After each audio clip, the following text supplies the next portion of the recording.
آج ہم سورہ بقرہ کی آیت نمبر 31 اور 32 پڑھیں گے، کیونکہ 32 چھوٹی سی صورت ہے تو پڑھ لیتے ہیں، چھوٹی سی آیات ہے۔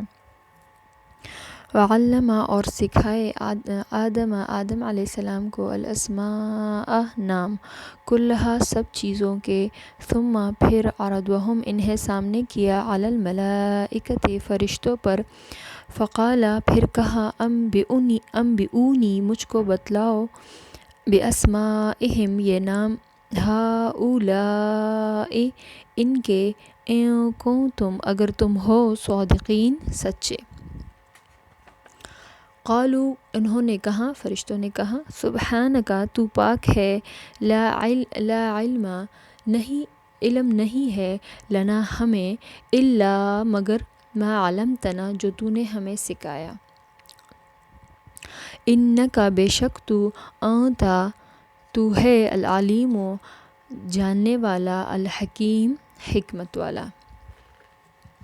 وعلم آدم اور سکھائے آدم علیہ السلام کو، الاسماء نام، کلہا سب چیزوں کے، ثم پھر عرضہم انہیں سامنے کیا، علی الملائکۃ فرشتوں پر، فقال پھر کہا، انبئونی مجھ کو بتاؤ، باسماء یہ نام، ہؤلاء ان کے، ان کنتم اگر تم ہو، صادقین سچے۔ قالوا فرشتوں نے کہا، سبحانک تو پاک ہے، لا علم ہمیں علم نہیں، لنا کا مطلب ہے ہمیں، لا نہیں، لا علم لنا ہمیں علم نہیں، الا مگر ما علمتنا جو تو نے ہمیں سکھایا، انک بے شک تو، انت تو ہے، العلیم علیم جاننے والا، الحکیم حکمت والا۔ اس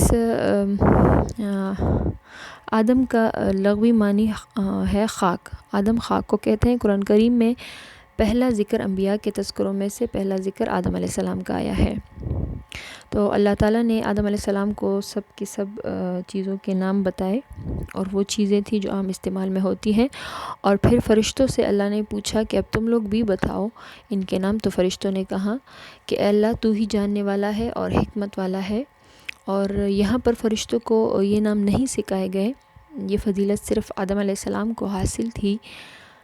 تو فرشتوں نے صرف کہا کہ ہمیں وہ علم ہے جو تو نے ہمیں دیا، اس سے زیادہ ہم نہیں جانتے۔ یہاں پر میں ایک تصحیح کرنا چاہوں گی، پچھلے سورہ فاتحہ میں شاید یا پھر سورہ بقرہ میں کہیں پہ میں نے یہ کہا تھا کہ اگر آخر میں کا آئے، جیسے کہ قالوا سبحانک، جو اس کا مطلب ہے کہ یہ حضور صلی اللہ علیہ وسلم سے مخاطب ہے۔ مجھ سے غلطی ہو گئی تھی، انسان ہوں میں بھی۔ یہاں پر کا مطلب یہاں پر ہے اللہ سے مخاطب ہے۔ آیت نمبر 32 میں جب فرشتوں نے کہا قالوا سبحانک، تو یہاں پر جو ہے اللہ پاک کو فرشتے کہتے ہیں۔ جب بھی ہم کا مطلب پورے عربی میں، پورے قرآن مجید میں جب بھی کا آئے، کاف دو نقطے والا نہیں بلکہ یہ دوسرا کاف، جب یہ آئے تو اس کا مطلب تو ہے، یعنی تم سے مخاطب، اب تم میں کوئی بھی آ سکتا ہے۔ یہاں پر قالوا سبحانک، قالوا کہا، انہوں نے کہا، فرشتوں نے کہا، سبحانک تو پاک ہے، یعنی اللہ پاک ہے۔ تو یہ میں نے غلطی کی تھی، اس سے میں معذرت کرتی ہوں۔ یہاں پر کا سے مراد تو ہے، اور تو کا مطلب یعنی اللہ پاک کے بارے میں فرشتوں نے کہا۔ وآخر الدعوانا الحمدللہ رب العالمین۔